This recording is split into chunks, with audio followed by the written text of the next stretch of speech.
BNP chairperson ও সাবেক তিনবারের প্রধানমন্ত্রী মরহুমা বেগম খালেদা জিয়ার আত্মার মাগফিরাত কামনা করে যশোরের মনিরামপুর উপজেলার চালুয়াহাটি ইউনিয়নে এক দোয়া ও ইফতার মাহফিল অনুষ্ঠিত হয়েছে।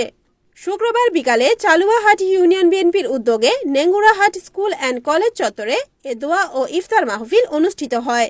উক্ত অনুষ্ঠানে সভাপতিত্ব করেন মরহুম মোহাম্মদ মুছার জ্যেষ্ঠ পুত্র উপজেলা বিএনপির সদস্য বিশিষ্ট ব্যবসায়ী মোহাম্মদ কামরুজ্জামান শাহীন। দোয়া ও ইফতার মাহফিলে প্রধান অতিথি হিসেবে উপস্থিত ছিলেন মনিরামপুর উপজেলা বিএনপির সাধারণ সম্পাদক মোহাম্মদ আসাদুজ্জামান মিন্টু।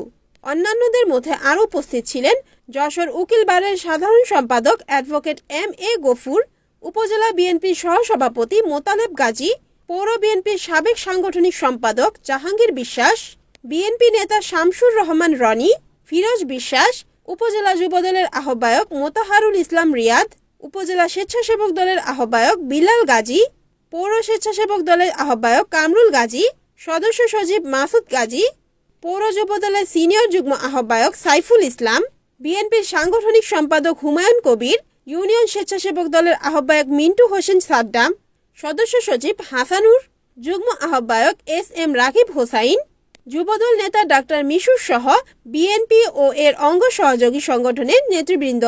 দোয়া ও আলোচনা সভায় উপজেলা, পৌর ও বিভিন্ন ইউনিয়ন বিএনপি এবং অঙ্গ সহযোগী সংগঠনের সহস্রাধিক নেতাকর্মী উপস্থিত ছিলেন। অনুষ্ঠানটি সঞ্চালনা করেন উপজেলা স্বেচ্ছাসেবক দলের যুগ্ম আহ্বায়ক আলামিন। দোয়া পরিচালনা করেন মাওলানা আব্দুর রৌফ। অনুষ্ঠান শেষে সাবেক প্রধানমন্ত্রী বেগম খালেদা জিয়ার আত্মার মাগফিরাত কামনা করে বিশেষ মোনাজাত ও দোয়া করা হয়। আজকে যে এই দোয়া মাহফিল আজকে যে অনুষ্ঠিত হচ্ছে অল্প সময়ের ভিতরে, যারা আজকে এই দোয়া মাহফিলে এই স্বল্প সময় যারা পরিশ্রম দিয়েছেন, যারা সময় দিয়েছেন, তাদেরকে অসংখ্য ধন্যবাদ। পাশাপাশি আজকে আমাদের থানা নেতৃবৃন্দ এই চালুয়াটি ইউনিয়নে আসছেন, তাদেরকে কষ্ট করে আমাদের এই চালুয়াটি ইউনিয়নে প্রোগ্রামে আসার জন্য তাদেরকে অসংখ্য ধন্যবাদ। সর্বোপরি আমরা আজকে প্রাণ খুলে আমার মরহুম নেত্রী বেগম খালেদা জিয়া, আমার সদ্য প্রয়াত আমার বাবা আলহাজ মোহাম্মদ মুসা, আমার চাচা বজলুর রহমান সহ যারা এই দুনিয়া থেকে চলে গেছেন, তাদেরকে জন্য আমি বলবো সবাই আমরা পরস্পর জন্য দোয়া করি এবং কারো মনে যদি কোনো কষ্ট থেকে আল্লাহর রাস্তায় সবাইকে আপনারা ক্ষমা করে দিবেন। আহ্বান করেছিলাম, সেখান থেকে আমরা 17টা ইউনিয়নেই আমরা প্রোগ্রাম দিয়েছি যে আমরা এই একই অনুষ্ঠান আমাদের দেশ মাতার জন্য আমরা দোয়া অনুষ্ঠান করে যাব 17টা ইউনিয়নেই এবং একটা পৌরসভাতে। তার প্রথম দিনেই আজকের এই চালুয়াটি এই অনুষ্ঠান, মাত্র একদিনের ব্যবধানে আমরা এই অনুষ্ঠানটি আমরা করতে সক্ষম হয়েছি।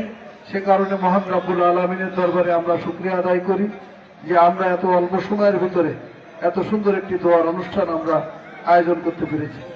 যারা আজকের এই আয়োজন বা এই আয়োজনের সাথে যারা অত্যন্ত পরিশ্রম করেছেন, আমি তাদের সকলকে আমি ধন্যবাদ জানাচ্ছি। এবং আজকে যারা এই দোয়া এসছেন তারা সকলে আমাদের জন্য দোয়া করবেন এবং আমাদের যে প্রয়াত নেতৃবৃন্দ, বিশেষ করে আমাদের প্রিয় নেত্রী যিনি 25শে ডিসেম্বর 2025 সালে যিনি ইন্তেকাল করেছিলেন, আমরা তার আত্মার মাগফিরাত কামনা করব সর্বদা। এবং আমাদের এই নতুন সরকার যাতে সুন্দরভাবে দেশটা পরিচালনা করতে পারে, সেজন্য রব্বুল আলামিনের দরবারে আমরা তার জন্য দোয়া করব যে যেন আমাদের এই সরকার সুন্দরভাবে এই দেশটাকে এগিয়ে নিয়ে যেতে পারে। সকলের প্রতি সুস্বাস্থ্য এবং মঙ্গল কামনা করে। রিপোর্ট উত্তম চক্রবর্তী, NN টিভি, যশোর।